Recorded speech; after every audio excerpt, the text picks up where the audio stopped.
bonjour à tous. Donc, j'espère que vous allez très bien. Cet après-midi, je voudrais commencer nos cours vidéo. Donc, à titre de rappel, avant le confinement, nous avions commencé le chapitre 7, intitulé « Les animaux peuplent leur milieu ». Et nous avions débuté notre première activité portant sur la stratégie dite de qualité. Donc, nous avions distingué chez les animaux deux groupes. Donc, dans le règne animal, chez les animaux, nous avons fait la distinction entre les vivipares et les ovipares.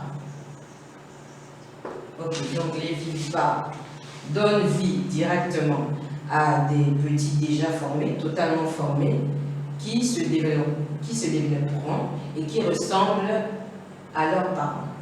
Par contre, les ovipares, chez les ovipares, les femelles pondent des œufs. Et ces animaux, lorsqu'ils naissent, subissent des métamorphoses avant de ressembler textuellement à leurs parents. Donc, nous avons pris l'exemple du lion chez les vivipares pour étudier la stratégie que ces animaux mettent en place pour pouvoir occuper leur milieu. Donc, aujourd'hui, je voudrais plutôt parler des ovipares.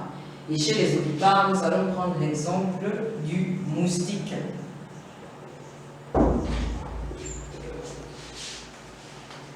Alors, quelle est la stratégie utilisée par les moustiques pour peupler leur milieu? Donc, avant de décrire la stratégie qu'ils utilisent, nous allons corriger la fiche 2 donc, de votre livre, Biosphère 6e. Et vous avez déjà reçu cette fiche, donc je vais la corriger. Je vais corriger l'activité en question. Donc, première question.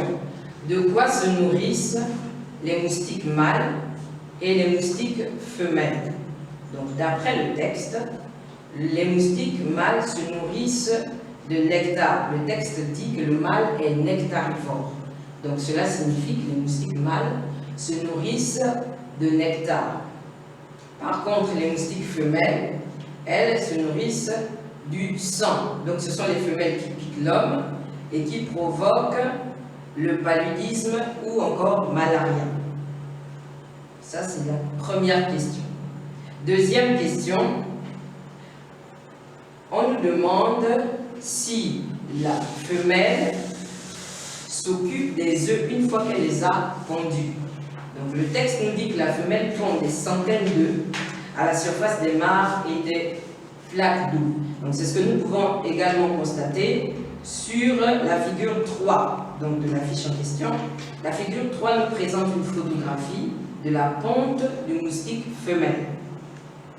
Et d'après le texte, la femelle pond des centaines d'œufs, mais elle ne s'en occupe pas. Donc, une fois qu'elle a pondu ses œufs, elle les abandonne et regagne le milieu aérien. Question suivante. Les larves ressemblent-elles à leurs parents?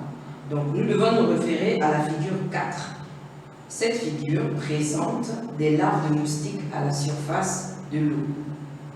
Donc, à l'éclosion des œufs, les larves nagent dans l'eau, respirent à la surface et se nourrissent de plancton microscopique.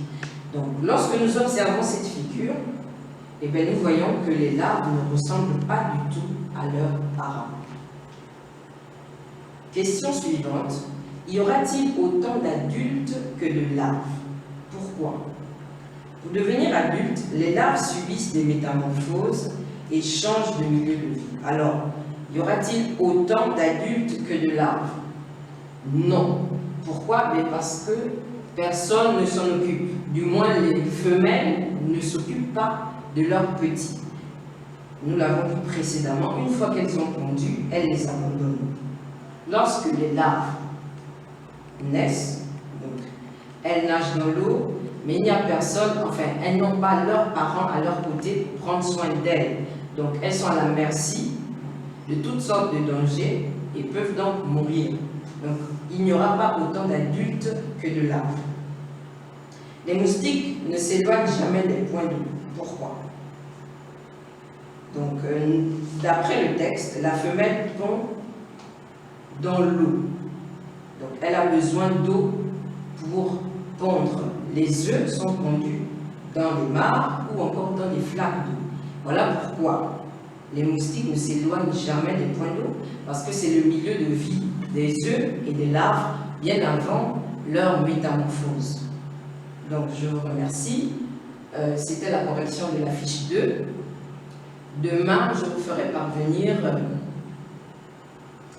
la suite donc, du chapitre, la suite de l'activité, et vous serez amené à résumer la stratégie. En une ou deux phrases, vous devrez résumer la stratégie utilisée par le moustique pour occuper le milieu.